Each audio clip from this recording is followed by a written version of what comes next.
15th City Council meeting to order. Please rise for the Pledge of Allegiance. I pledge allegiance to the flag of the United States of America and to the republic for which it stands, one nation under God, indivisible, with liberty and justice for all. Good evening, everybody. Thanks for being here. We do not have any announcements today or proclamations, but we do have some presentations. We have a service award, Chief Gephardt, 20 years of service for Kevin Colby.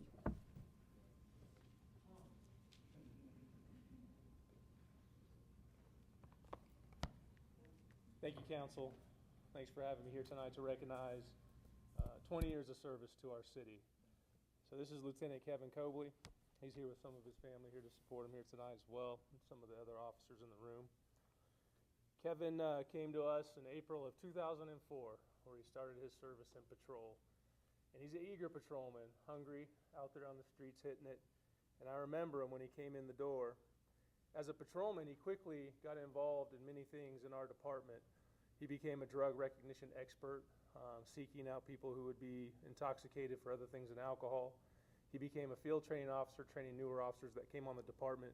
And he was also assigned to our SWAT team in the sniper element, where he served in that capacity for several years. He went on to be an investigator, assigned as a detective to the city, working the higher profile crimes that come in through our agency for several years. In 2012, he was promoted to sergeant, and then you move back to the street where he started to supervise officers on the road. And then in 2016, he was promoted to lieutenant, where he was given a squad to lead. In addition to leading this squad, he continued to do other things outside of his wheelhouse. He had elevated to SWAT team leader for a time. He was our field training supervisor and coordinator of the entire program. He also graduated the IMPD Leadership Academy, and he is often our interim major of patrol when Major Jones is out of town. So he does a lot of leadership for us. In 2005, he got a staff award, and in 2020, he won a meritorious award. And meritorious comes with some sort of peril in the line of duty. By all purposes, you'd look at him and say, that's a tactical, operational guy. But I want to tell you a small story about something else that he undertook early in his career. In 2005, he was having dinner at one of our Arby's, eating healthy as usual, with one of our officers. And he was introduced to a young man about 12 years old named Gabe. And he and Gabe started a relationship. And Gabe was undergoing chemotherapy at the time. Kevin would often start his shifts at Gabe's house talking about the things that go on in Fishers and fighting crime, and they became pretty good friends. Even so that Kevin decided to badge him in and give him full arrest powers, unbeknownst to us, but he thought it was a good decision, so we went with it.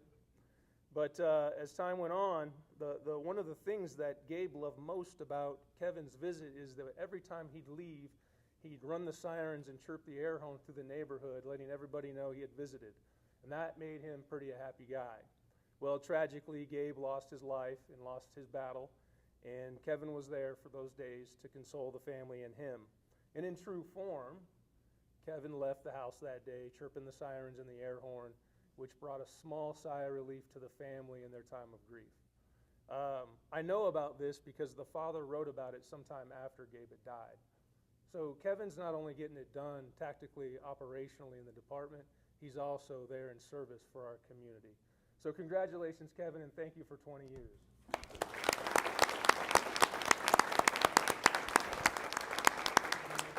Thank you for your service, Lieutenant. And I think we were going to do a picture. I was going to go up and get a picture in place of the mayor here.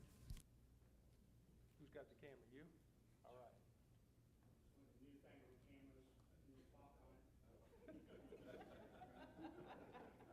I would try to not do that because I do other things.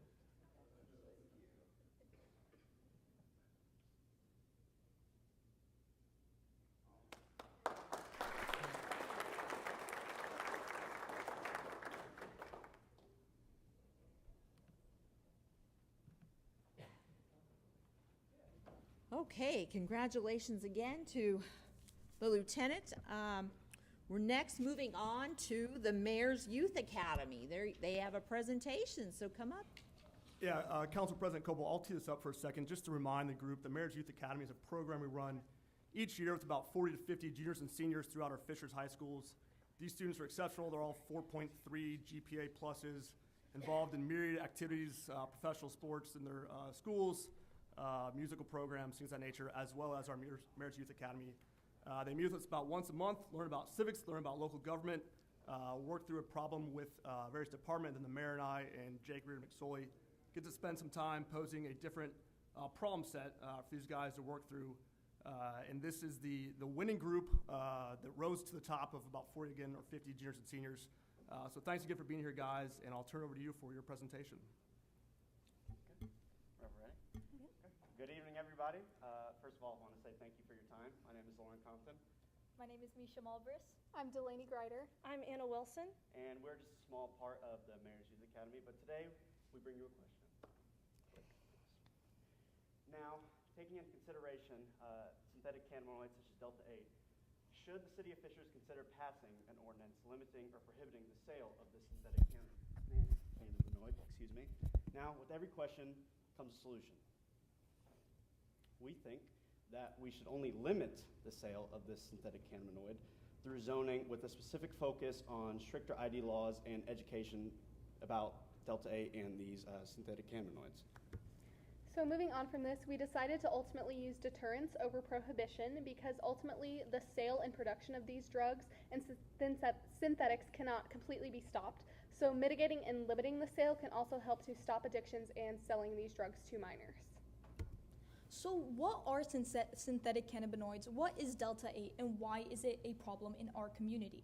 Now, Delta-8 tetrahydrocannabinol, known as Delta-8 THC, is a synthetic cannabinoid, meaning that it is one of 540 different compounds that can be found in the cannabis plant and is derived from the sativa cannabis plant. Now, although cannabis is illegal in Indiana, Delta-8 is a legal drug. However, it having often gained the title as diet weed or having the misconception that it is almost a safer option to traditional marijuana, Delta-8 often has the same dangerous health effects that traditional marijuana has, including causing symptoms such as dizziness, vomiting, hallucinations, and even memory loss. Now, 77% of people that are unintentionally exposed to this are minors and under 18 years of age. And nearly 18% of those people have had to go to the hospital. Now, hundreds of cases have been reported across the country in which users of Delta-8 are having to be hospitalized for symptoms such as hallucinations and fainting. And additionally, it is stated that even with just one dose of Delta-8 THC, the brain development of a child is severely and negatively harmed. Therefore, this is a serious issue in our community, and we believe that it should be tackled in order to protect the health of our youth. And of course, we've been able to see this issue within our own communities in a way that's sort of unique. We get to see how it affects people within our age group and just how much of an impact it has had on some of the people in our lives. And so with a issue as urgent and as complex as this, we decided to propose a multifaceted solution consisting of 4 key points. This being educational programs within high schools, better zoning laws in order to make it more difficult for youth to get their hands on synthetic cannabinoids, taxes that will dissuade people from purchasing synthetic cannabinoids, and then finally making sure that people are being ID'd when they are trying to purchase these products to prevent minors from getting their hands on them.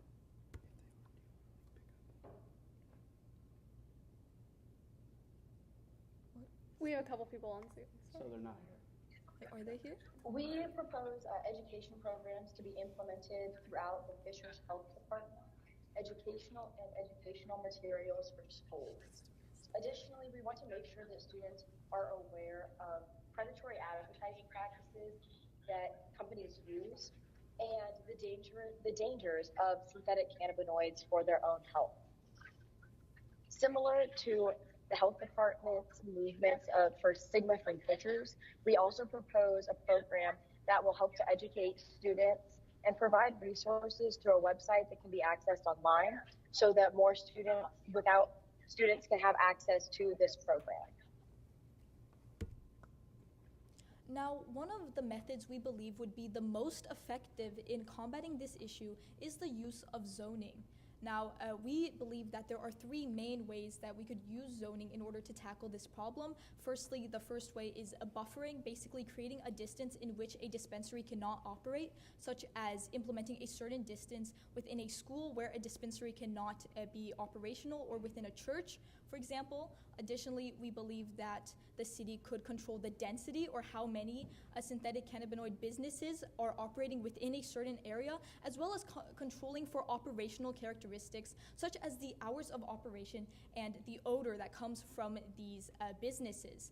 Now, we were inspired by Fisher's previous move to zone out tattoo parlors in the city, which the mayor had stated to us, and we believe that a similar approach could be used in order to target dispensaries selling these synthetic drugs. So moving on from this, sort of what Misha was talking about, a lot of cities and counties have the authority to zone for licensed marijuana and businesses as they deem appropriate, subject to the 1,000-foot buffer zones around certain uses, which was established in RCW 69.50.3318A, which cities and counties may now reduce in size except for those around schools and parks. And the city of Chicago has also had cannabis zoning ordinances that will restrict cannabis dispensaries from locating in portions of downtown and within 500 feet of schools. And in Fishers, we do have zoning laws as well, as Misha was saying. In Fishers Ordinance 8.4.1, the following uses shall be prohibited in the Nickel Plate District, and it goes on to state a bunch of things that cannot be zoned there, and number 18 is a tattoo parlor. And we think we can implement this in Fishers properly with the use of cannabinoids and Delta 8.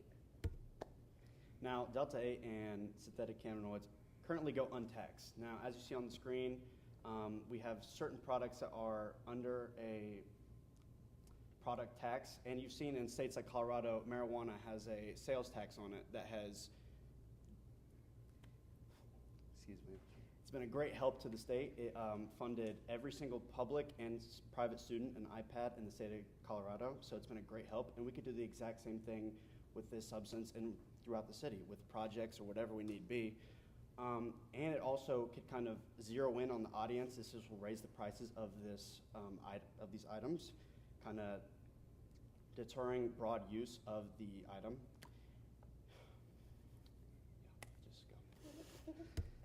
Yeah, and so we also, we already have some laws in place to prevent minors from purchasing synthetic cannabinoids and Delta 8, such as ID laws. However, we want to make sure that within our community, these ID laws are being followed by every single business. We want to make sure that businesses are acting in accordance with these laws. For a lot of businesses, it might be within their interest to not ID somebody, or a lot of fake IDs may be used, and they're not necessarily being monitored as much as they should be. So for this, we had two ideas on how we could make sure that businesses were really enforcing these ID laws and keeping these drugs out of the hands of children. So the Fishers Health Department has been doing some inspections of restaurants within the area to make sure that they are following code and up to standard, and then they give them a rating. Sometimes they may even cause these businesses to close until the ratings go up and until they show that they are providing a cleanly and safe environment. We believe that we could possibly use a similar method to make sure that dispensaries are IDing minors, basically having people going undercover trying to purchase these drugs and seeing how, whether or not they are ID'd, seeing if they are kind of falling under the radar, basically seeing how they are treated when they try to purchase these drugs. The Fishers Health Department is relatively new, and I think that this would be a great way to utilize it to protect our youth. Secondly, we also understand that sometimes it's hard to identify when a fake ID is being used. However, as we're entering a new era of AI softwares, there are tons of sites and apps that have come out that help vendors all across the United States to identify these fake IDs. One such being ID Scanner, which has been used in across 1,500 establishments in the United States. So these are just two ideas of how we can make sure that businesses are acting in accordance with ID laws and keeping these drugs out of the hands of minors.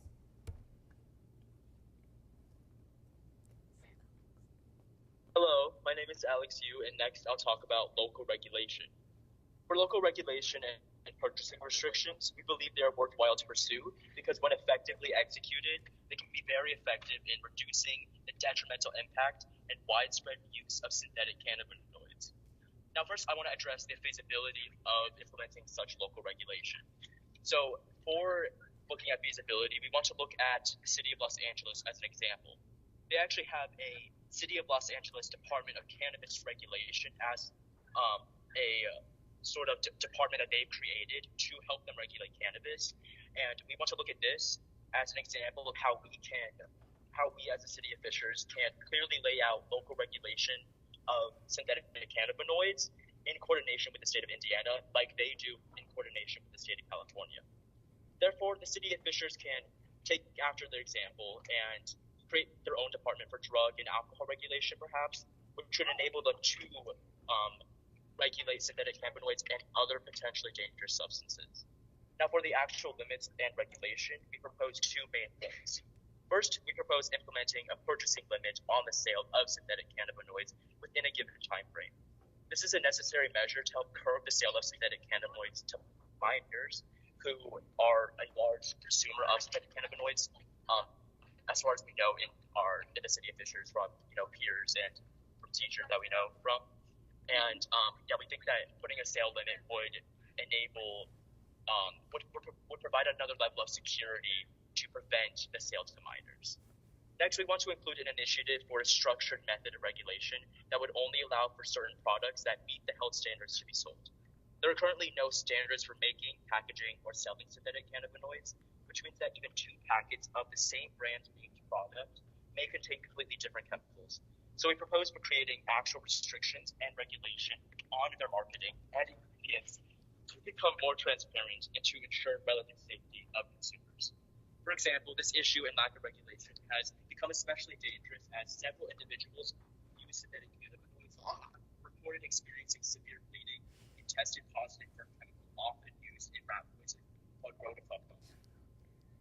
If you missed that last part, he was saying that he thinks that the City of Fishers should propose limits and regulation on marketing and make sure the ingredients on these products are more transparent, because there's been several instances where individuals have actually tested positive for the chemical used in rat poison that was being used in the synthetic cannabinoids. So in conclusion, our multifaceted approach to this problem of Delta 8 in our community was educational programs in high schools, teaching students about the dangers of these, the zoning laws, which would zone out all of these dispensaries from areas within schools and areas like parks, commonly inhabiting children, and having higher taxes on these products so that it would deter people and discourage them from buying them. ID laws, which makes it easier for them to cut up fake IDs and figure out and make sure which dispensaries are not IDing people so that minors are not getting a hold of these products, and the local regulation and restrictions of creating our own Department of Drug and Alcohol Regulation and better marketing with the ingredients of the products. Thank you. Great job. Let's give them a round of applause. Well, I apologize for coming in late, but I'm sure we've done a good job of summarizing why these folks are in front of you here today. But I think it's just extraordinary throughout the entire year, this group in particular, but really all the groups, have literally 30 minutes, Elliot, to come up with a policy position and then put together a presentation and articulate it. And it's been extraordinary to watch their capability in kind of stating the why, coming up with the solution, and then advocating accordingly. So we've touched on things from public works to local law enforcement to vaping to cannabinoids, you name it. They've been all over it, and this is an extraordinary group. They cheated a little bit. I think there's a few We the People in this group, so they've got a little head start on some of us. But honestly, every year I'm so impressed by this group of individuals that step forward and are part of the public policy conversation. So thank you guys very much for being a part of it. Do you guys have any questions for them? I do. So you stated that people are inadvertently exposed to this. When I think of someone vaping, I don't see myself as being as exposed to that as much as someone smoking. How is someone inadvertently exposed to this? Yeah, there is some sort of issues. There are issues of secondhand smoke with vaping and the synthetic cannabinoids. Is when it's getting put out into the air, you do have the risk of breathing it in, especially if you're in enclosed settings like school or like you're using the bathroom. That's where a lot of issues happen in school of classroom and vaping, and that's where a lot of kids in schools will get exposed to the secondhand smoke, but also inadvertently being exposed to all of the media of this at such a young age, all the commercials of it, just walking around and seeing all the ads of the smoke shops. That's why we sort of used zoning as not even just inadvertently being exposed within your lungs, but being exposed to all of the media and advertising of it at such a young age. Yeah. Oh, if I could kind of add on to what she was saying, not just in schools, but also just by having dispensaries near residential areas, it does put like children at more of a risk of being exposed to such. So, for example, I personally live around a 10-minute walk from a dispensary. I had a person who was a friend of a friend. They were of legal age to purchase these drugs, but on the way to my house, they bought them at that dispensary, and then it was brought into my home. I didn't really know this person that well, so I ended up having to kick them out. But that's just one example of how having a dispensary next to a residential area could be brought into an area with children, even if the person who's purchasing it is of legal age. I think in general as well, when it comes to drugs and products such as vape pens and such, the advertising that goes into selling these are incredibly predatory and often do target young people. Honestly, from what I've seen, some of the vape pens or some of the flavoring, honestly, they look like candy. They look like Fun Dip or something, or like apple juice. So it's very clear that this, at least to an extent, it is targeting young people or trying to be appealing to young people. And I've heard as well many instances in which young children, they see these products and they do think it's candy, and then they drink it, and then they become incredibly sick, or it is just very predatory. So. In your research, have you talked with any recovering addicts? I don't think we talked with any recovering addicts, but I think we all pretty much know a lot of people who are exposed to this, who make the choice to do it. I mean, being in a high school, you're going to find tons of people who choose to make this decision. And so we didn't talk to recovering addicts about this, but I think we can all speak that we know at least one person in our life who struggles with the addiction to cannabinoids. I would suggest, and I'll be glad to help you, you need to sit down and talk with recovering addicts. Thank you. Any other questions for the group? So when you were doing your research, you were talking about zoning. Do you know how many CBD dispensaries we have in Fishers, and how many would need to be moved away from schools and churches? Now, when I just kind of did like a quick, like very kind of like overview, quick like Google Map search, I saw around like 5 or 7 within the Fishers area. And like I mentioned, like right by my house, a 10-minute walk is a dispensary, and this dispensary is right next to like a Dairy Queen and a CVS that people within my area, like children, are known for biking to. It's a place where a lot of us hang out in the summer, and it's a place where we've hung out even before that dispensary opens there. So that's just one example that I personally know of. As far as within the city of Fishers, I believe, just again off of my quick search, I found around 5 to 7, but I know exactly one example that is in an area that is very popular with children. I mean, it's right in the middle of a bunch of neighborhoods. Thank you. Also, adding on to that, I know for sure there's one right next to Uncle Bill's Pet Store because I work at the Monocle's Pizza, and I know for a fact that's where a lot of children are going to buy pets with their family, and there's one right next door to that. Thank you. That's good to know. Any other questions for us? Or? Yeah, I have one. Is dispensary the only place that you can purchase this product, or do the gas stations sell this as well? There's quite a few gas stations that sell this product as well, and it's really like you walk right in and Yep. it's just all there. I mean, it's like a museum almost. There's such a plethora of selections. It's got big lights and colors, and Yeah. However, as far as like I am aware from, again, because while we may not have talked to any recovering addicts, what we did, who I at least talked to, was people who go to my high school, people more in my age group, like seniors who are 18. A lot of what I found was most of the people who are in my age group were going to dispensaries for these products. But yes, there are gas stations that sell them as well. Thank you. And I'm just curious, what is the tax rate that you would propose that would deter people from buying this? I believe in Colorado it was as high as around like 20%, I believe. It was very high, which I think, when we, Lauren kind of presented to you what that was able to do for the state of Colorado. And I think that it's, obviously obviously, I don't really think it's within our scope to prohibit the people from Fishers from using these products. However, what we can do is we can deter them from purchasing them by adding on an extra cost, and we can also take some of the money that's being spent on them and put them back into the community for a really great cause. I think it's only appropriate, John. I mean, it is tax day. So. That's right, that's right. Well, if there are no more questions, thank you so much. Thank you guys. Great job.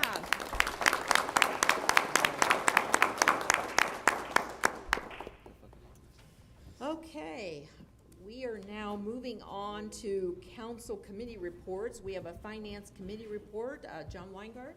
Thank you, Cecilia. The Budget Finance Committee met last Wednesday and recommended for approval on the agenda night items 7B, 8, 9, 10, 11, and 12. Discuss all those issues recommended for approval tonight at the council meeting. Also, had a very brief discussion about the recent lawsuit that we're not a part of, but it's going to affect us. But the good news, as a fiscally conservative organization, that money that we've generated during that time, we haven't spent. So we're in a great financial position. So we're going to move forward, be positive. We're going to do very well. So that's our Budget Finance Committee report. Great. Thank you, John.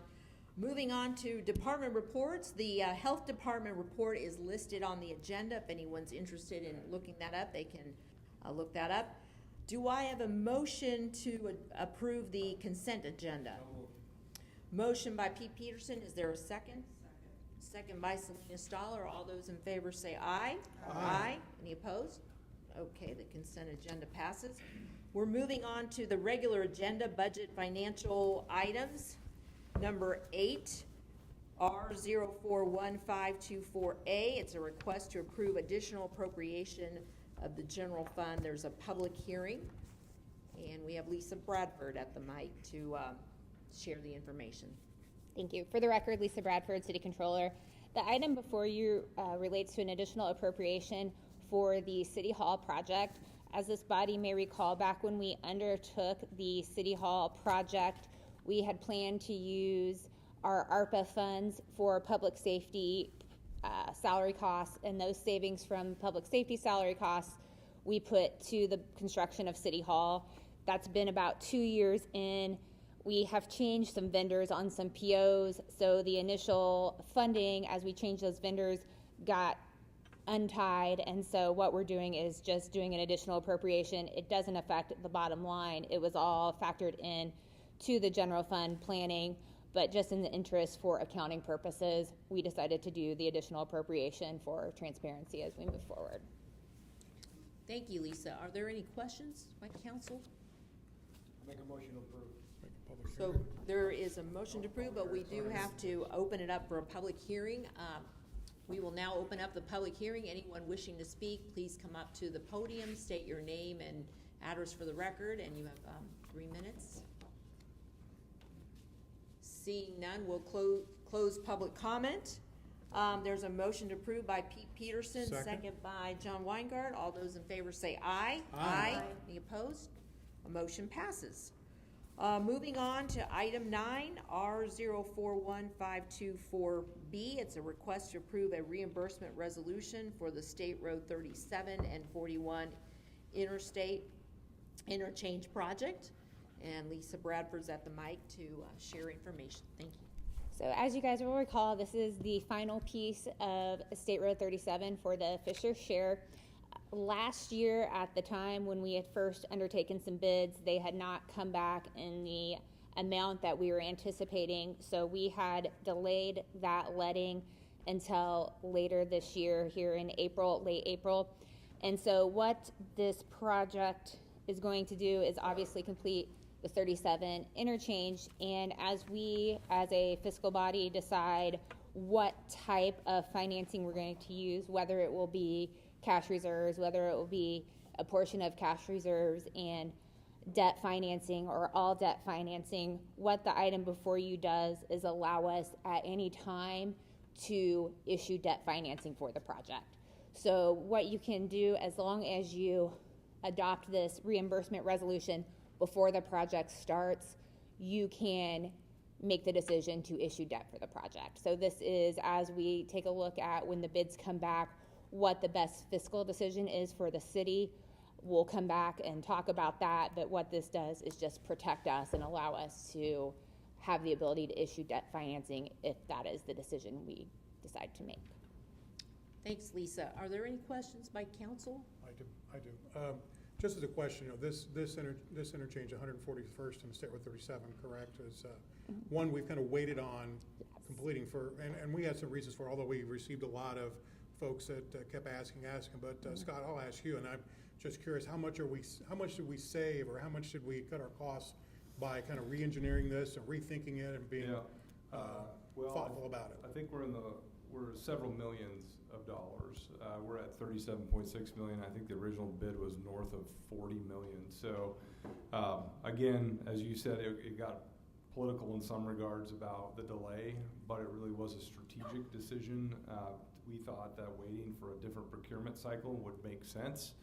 And fortunately, I think there was just a hungrier group of bidders, and we got a lot of competition on it. We were able to clarify some variables that people were pricing in as risk in the first go-round. So, kudos to you guys that by just taking the bows and arrows for a little bit, saved taxpayers several $1 million. Great, thank you. And my understanding is that it's up for bid, right? It's going up for bid? Yes. It is bid. Yeah, It's 37.6 million. So okay. The intent is to accept that bid. It's with GradeX, which is a well-known contractor. They would be viewed as responsive. I believe NDOT is just reviewing their submittal to make sure nothing was missed and that they're going to meet the needs. But it is our full intent, and why you have some of the items on here tonight is to get the financing going, because our intent is to sign that contract with NDOT and GradeX and hopefully be underway here in a matter of weeks on 141st and 37. Great news. Yeah, All right. yeah. Is there a motion to approve? Second. Motion by Pete Peterson, second by John Weikart. You have a question? I have a question. Yes. You said that you're gonna start on it this year. We Yes. have 146th and Allisonville. How is traffic within the north quadrant of the city going to be? Well, about the time that we would be fully under construction here, the Allisonville Road will open back up to full traffic. And so we're coordinating closely with the county. That was another part of the delay, was to allow for the county to get through some of the most difficult maintenance of traffic modes, like the one we're in right now. And then we can really move forward on our construction. So I can assure you that HATEM is in close conversations with the county to make sure we don't have any kind of traffic Armageddon in that area of town. Thank you. It is our hope that it'll be done this year, substantially done. There may be some minor things going into next year, but the hope is it'll be done, and then we'll be done with State Road 37, which will be a good feeling. Great. I had hair when we started it. Great. All right. We have a motion by Pete Peterson, second by John Weingart. All those in favor say aye. Aye. Any opposed? And one abstention. Bill Stewart is abstaining. Motion passes. Great. We're moving on to item 10, 04154524. It's an ordinance of the Common Council authorizing the issuance of the City of Fishers Taxable Economic Development Revenue Bond Series 2024C. It's the City View Tax Increment Revenue. Right. So if you could, I will talk about 10 and 11 together because they are related. So items 10 and 11 before you are related to the City View project. If you'll recall, the City View project agreement was approved by City Council at the June 2023 City Council meeting, and as part of that project agreement, these two bonds were agreed upon, and so this is the first step in getting that financing moving. Item 10 is the conduit debt, so essentially the developer bonds. So item 10 are the bonds that the developer will purchase themselves, and they are responsible for the debt obligation on those bonds. Then item 11 is the bonds that are issued by the city. And these will be paid by tax increment financing from the TIF area on that bond. And so these are both related, as I mentioned, to the City View project, an estimated, I believe, $90 million project for the city that is next to the First Internet building downtown Fishers. And these are just both first readings tonight on these two items. Just a timeline, so they've closed on a number of the properties over there, and demolition should start any day now, I believe, Megan. As soon as utilities are finally cleared out, you'll start to see some of those buildings coming down. So there's progress well underway on this project that we're excited about. At first reading. First reading for item 10. Can we go ahead and do the first reading for 11 too, Chris? Go ahead Just and take a combine first them reading. for both? Okay, perfect. Are there any other questions for 10 and 11? No? Okay, seeing none, we'll move on to item 12, R041524C. This is a resolution. It's the approval of a garage lease between the Fishers Town Hall Building Corp. And the Fishers Redevelopment Commission. And we have Lisa Bradford at the mic again to share with us about the City View project. So yes, item 12 is also related to the City View project. If you will recall, in this project there is also a garage. And so item 12 is simply the financing mechanism and the way to kind of get all these bonds issued.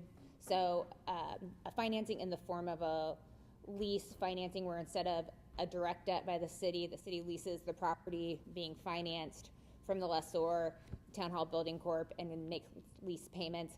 So it's essentially debt, but it's just a little bit structured a little bit differently. So item 12 is simply the formal steps to issue the debt also for the City View project, particularly related to the garage portion of it. Thank you. Are there any questions for Lisa about this lease? Motion to approve. Motion by Pete Peterson, second by Bill Stewart. Okay, all those in favor say aye. Aye. Any opposed? Motion passes. We're moving on to government and miscellaneous items. Item 13, 041524B. It's a request to amend Chapter 50 of the City of Fishers Code of Ordinances related to garbage, trash, and refuge, and this is up for first reading. And we have Lindsay Bennett. Thank you. Good evening, Council. Lindsay Bennett, City Attorney. As you may be aware, the Board of Public Works recently approved the issuance of an RFP for garbage and recycling collection services citywide. Those services include weekly garbage collection and biweekly recycling, plus periodic seasonal waste for single-family duplexes, quadplexes, and townhomes. In order to kind of facilitate this, we needed to make a few changes to our ordinance and do a few cleanups. So currently, our ordinance does require a license if you want to have a garbage collection service or provide a garbage collection service as a contractor within the city.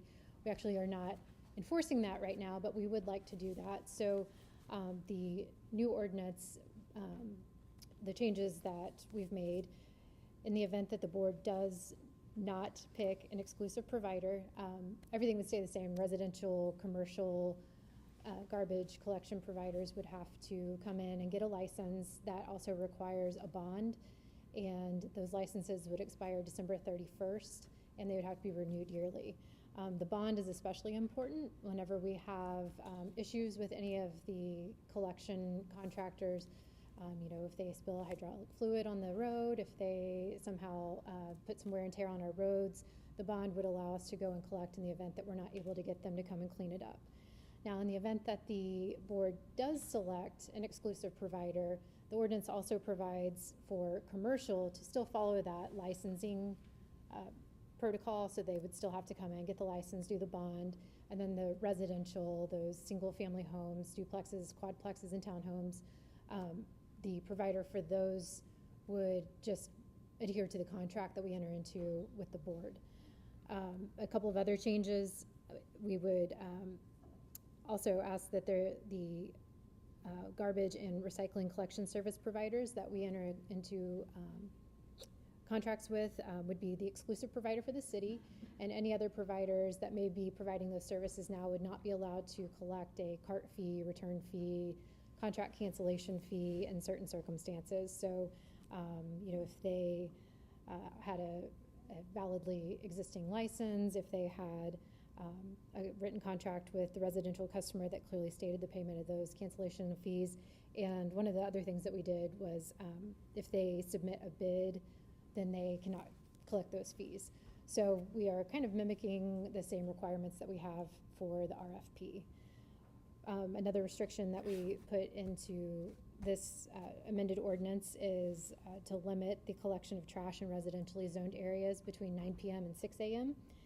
And just changed it a couple of cleanup items on who might be the correct department to issue the licenses and to do the notice of violations. So we've moved that to the Department of Public Works. The violations have stayed the same. The penalties have stayed the same. It's $100 for the first offense, $200 for the second, and $500 for the third. And happy to take any questions you may have. How much is the bond for? $10,000. $10,000. Yeah, we changed that from 1,000 to 10,000. Any other questions? I have a question here. You said that collection would not be permitted between 9 p.m. and 6 a.m., is that correct? For residentially zoned areas. Okay, but it would be allowed for commercial? Right. Okay. Define commercial. What's an apartment complex? Well, that's a good question for Ross. It's a residential. Okay. This does say first reading, so. Well, that was my question to Chris. Can we suspend? You can't. I'm gonna make a motion to suspend the rules and approve on first reading. Staff has a reason that they wanna do some stuff. I actually don't want to pass on first reading. As I was putting this together, I wanted to add one clarification to bring for second reading for the duties of those that hold the license and their duty to clean. So if there's any ever question as to whether or not they should be cleaning up their messes, it is in the ordinance, and we would very explicitly have it in there that they need to clean up any messes that they Just make. to be clear, this doesn't slow your timeline No. for going out to bid. That's already happening as we Yes. speak to go out to do the bid. So we can, the 30 days between now and then doesn't have an impact on our ability to move forward with a contract or contract negotiation. So if Lindsay needs a little extra time to add some additional items in here, it won't impact your guys' or the Board of Works' ability to review and consider the contract. And just for your knowledge, we did issue the RFPs. The responses are due June 1st, and then we'll have a public hearing sometime in July to have a public hearing on who we're going to award that contract to. So we do have plenty of time to bring it back for second reading in May. Counselor Stewart, I think, has a question. I just wanted to follow up on the 9 p.m. to 6 a.m. restriction. Yes. I'd like you to look at or consider, I have 6 a.m. is a little early for, is particularly maybe not for the small dumpsters, but for the big dumpsters at apartment complexes. If you're across the street from one of those at 6 a.m., you're getting up. And I'd like to see maybe some latitude, maybe on apartment complexes being a little bit later pickup than Okay. 6 a.m. Or see if we can't make everybody a little bit later than 6 a.m. Sure, that's a change I can make for Okay, second reading. thank you. Sure. I was give it a- wondering oh, sorry.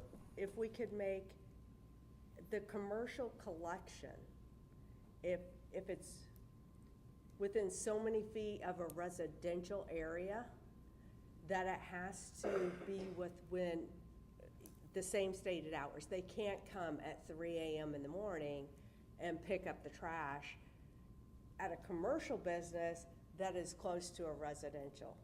Is that a possibility? Yeah, I can look could at the add maps something and like that in. see, and maybe work with Ross in his department to see, how many are affected and if we might be able to craft some language to that effect. I got several neighborhoods that are affected. You I'd do, okay. appreciate it. And just for clarity on mine, it's a residential neighborhood across the street from an apartment complex. And the apartment complex pickup with the big dumpsters is waking up the neighborhood across the street, so. Okay. Lindsay, I have first reading. Lindsay, I have a question on the leaf removal. What about leaf removal? Or leaf pickup, I mean. Leaf pickup. Jordan, can you remind me if we did anything on, We did include it, as an alternative? 5 months out of the year, I think an additional 20 bags. It's whatever Carmel currently has listed, which again, we'll have a negotiation period, so. I I think any possibility and alternative we included so that we could get pricing on it and then negotiate it if needed. Okay, guess we'll have first reading. Thank you. Thank you, Lindsay. Thank you. Okay, we're moving on to item 14. It's R041524F. It's a resolution related to the parking fees at Geist Waterfront Park. Yes. Jake McSorley Reardon McSorley. Thank you, Cecilia. Thank you, Council. And Jake Reardon McSorley, Director of Recreation and Wellness. Before you is a resolution, as Councilwoman Coble just mentioned, to approve a 2024 Geist Waterfront Park beach season parking fee structure. This recommendation has already been approved by the Board of Public Works, and it's before you tonight for final approval. Just to share a little bit of context, last year about this time, Council approved a one-year plan as we prepared to open Geist Waterfront Park for its first year. I think there was a lot of wisdom in the approach that we were given by Council to measure and manage, have a good first summer, learn from it, and if adjustments need to be made for year two, make those. That's why we're here tonight, and we do have learnings, we do have some recommendations we'd like to make. To summarize, last season, 2023, Geist Waterfront Park, amazing 70-acre property right on Geist Reservoir, opened in the spring. Like all of our properties, park properties, it's open daily, dawn to dusk. However, because it has some really amazing, unique amenities, we did establish a beach season, and that is approximately Memorial Day to Labor Day. During that time, lifeguards are on duty, swimming is allowed. We also have concessions available and kayaks and stand-up paddleboards for rent. And we did really focus on safety being our top priority as we planned for the first season. With that in mind, we created two pathways for the community to access the park this last summer. If you were a Fishers resident, you just had to register through our Smart Pass system, and you were able to digitally enter after you registered through that for free all summer long. If you're a non-resident, you also could visit the park anytime for free on foot or on bike. If you drove your own car, there was a $50 per car per day fee for non-residents to park at Geist Waterfront Park. What we learned was that we did have a safe summer, and it was extremely successful by many measures. One thing that we definitely learned, though, is we had additional capacity to welcome more patrons, and we want this to be a vibrant amenity for the whole community. So moving forward for 2024, we really have two significant adjustments to our plan that we're bringing to you tonight. First, we want to make it easy for residents to access the park. So we are recommending going away from the Smart Pass system, and instead, all Fishers residents that are driving to the park just need to show a driver's license to enter the park. Additionally, just for some context, our parks team, under Marissa's leadership, is working very hard right now as we speak to develop a vibrant program and event menu for the summer, and we really want to highlight the natural beauty there and show off this great amenity for a lot of Fishers residents. The second big change that we are proposing is going from that $50 per car per day non-resident fee to $25 per car per day, and only during peak times. Also, with that, we would be removing the reservation system that we had in 2023. And in that system, non-residents had to digitally reserve their spot 48 hours ahead of time. We now have the capacity to take payment right at the gate, streamlining the process and making it easy. So with that, thank you for your consideration. I'd be happy to entertain any questions. Thank you. Are there any questions? Brad? I knew none of us knew what was going to happen. But since you're the leader, you had a gut feeling what you thought might happen. How do you feel now that you do have the season behind you? Yeah, thank you. And I would agree, none of us knew exactly, but what we got a sense of as we kind of learned from the park being open before beach season, and we kind of have a sense of excitement and anticipation, we really felt like we would have a very, very high volume of usage. I think for a variety of different reasons, we did not experience that. One factor, there was 100 days on the calendar for last year's beach season between Memorial Day and Labor Day. However, we actually only had 84 days we were open. There were 16 days for environmental closures. You may remember Canadian wildfires and other things. And there was actually an additional 20 days where the weather was cooler than it normally is, and it was below 80 degrees, 20 additional days, which a lot of people don't want to get into a body of water outside when it's that cool. So there's a few factors involved there, but we really did think we wanted to focus on safety. That was the best approach at the time. We used all the best information we had and appreciate the guidance to measure and manage, and we now think we can manage with a little higher patron count. Thank you. Any other questions? Counselor Stewart? Thanks, Jake. First of all, I want to commend you for the reevaluation of the $50 fee. I think it's headed in the right direction. I think it's still a little too high, but I think if you keep doing your due diligence and evaluating and thinking like you do, and maybe another one-year plan, I think you're going to find that, you know, maybe you can lower it a little bit more. But another season will give you a lot more data, and I just want to say, I appreciate the lowering of the fee, and I also appreciate doing away with the having to sign up for it. My biggest concern is, are the grandparents that are in from out of town, in from out of state, taking their grandkids to the beach, and they've got to pay this fee. And so, I don't know, it helps that you're only going to do this during the peak season, peak times, and I assume that means weekends and holidays, but I don't want to speak for you. But I think that's helpful. I think it's a move in the right direction, and I appreciate it. Yep, you're quite welcome. And just one point of clarification, too, for the scenario you just brought up. Really just one person in a vehicle needs to be a resident and be able to show a driver's license to gain access. So if both grandparents and everyone didn't, then that, and it was during peak season, then it would be a $25 charge, but all other ways it would be free. It's the two grandparents with 3 kids under the age of 10 that stick in my mind. Gotcha. Any other questions? I think an interesting stat for everyone to kind of know how easily this could have gone one of 2 ways. The Smart Pass app that we had over 15,000 residents sign up for that app.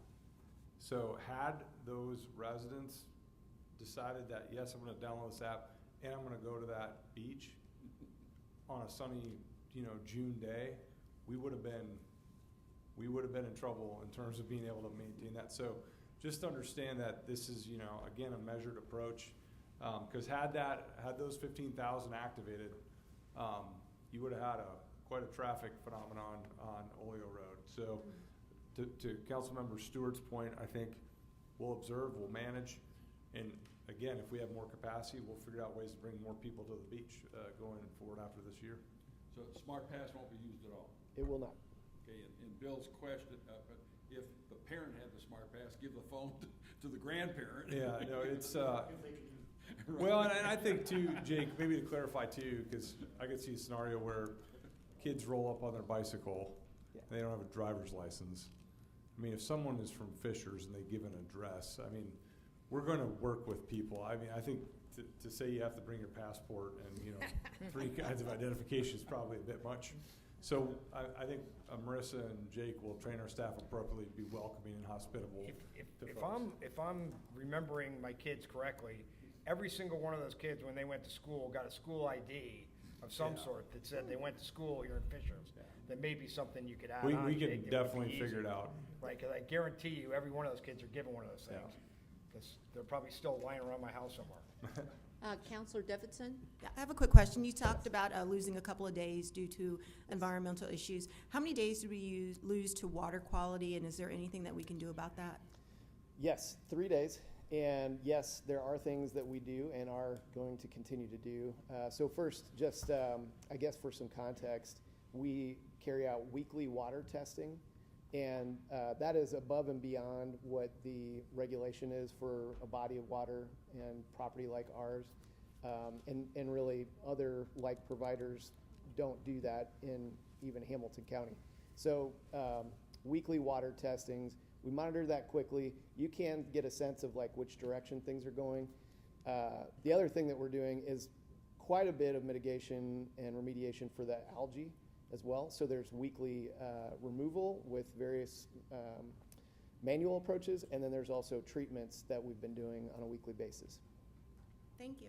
Yep. Thank you. Is there a motion to So approve? moved. Motion to approve. Second. Motion by Pete Peterson, second by Tiffany Detlitson. All those in favor say aye. Aye. Any opposed? Okay, motion passes. Thank you so much.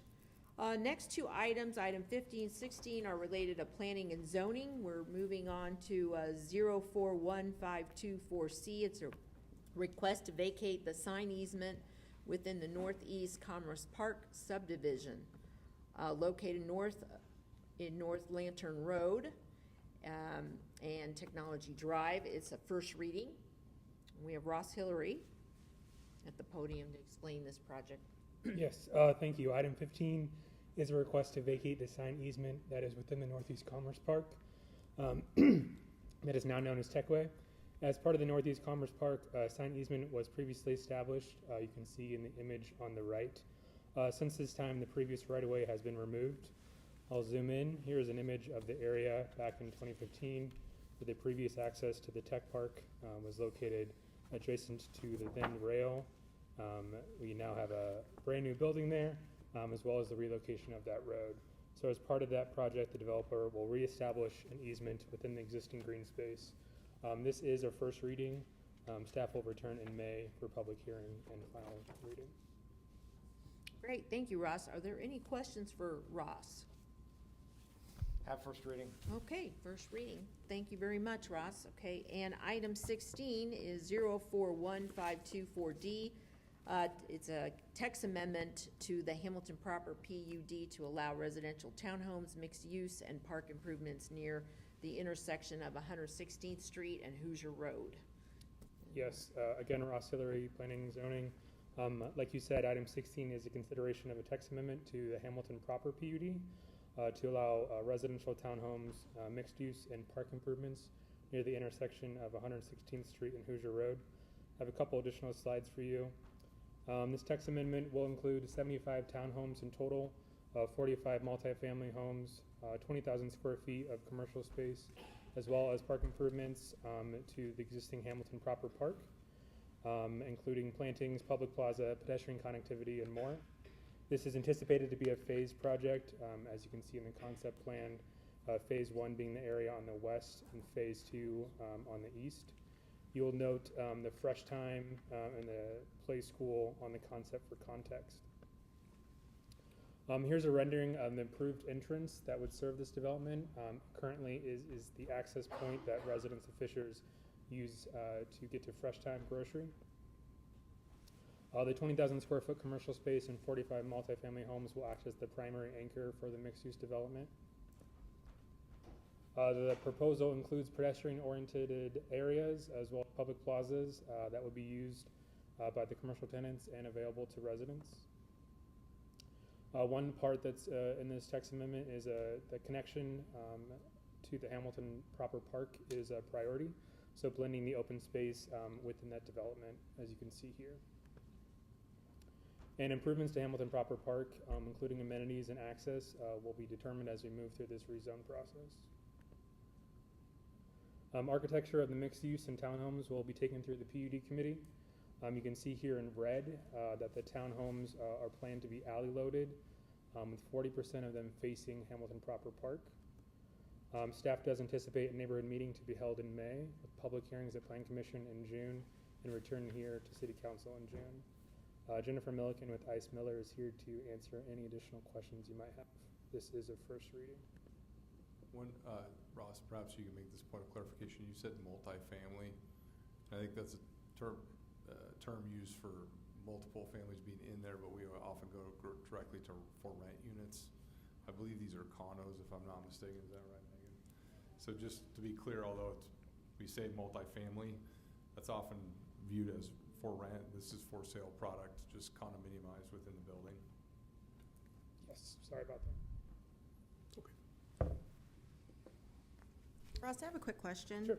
On, what is this? Page 8, it talks about the maximum height being 5 stories or 60 feet. Is there anything else in Fishers that's a relative height? You'll see closer to downtown and maybe Fishers District, we have buildings that are much taller than that.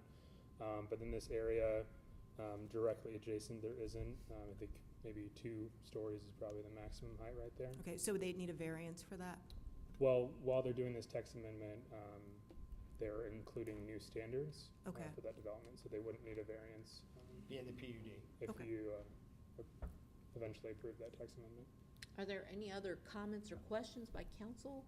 Have on first this? reading. Okay. Seeing none, first reading. All right, thank you. Thank you, Russ. Thank you, Ross. Okay, we're moving on to the last 2 items on the agenda, number 17 and 18, related to the Geist Community Center annexation. We have resolutions R041524G. It's a request to approve a resolution adopting the fiscal plan for the Geist Community Center.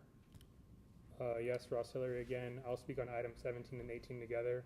Item 17 is a request to approve a resolution adopting the fiscal plan for the Geist Community Center. And item 18 is a request to approve the annexation, that is the ordinance. Some highlights on this: it's located at 14500 East 96th Street. It's 7 acres in total.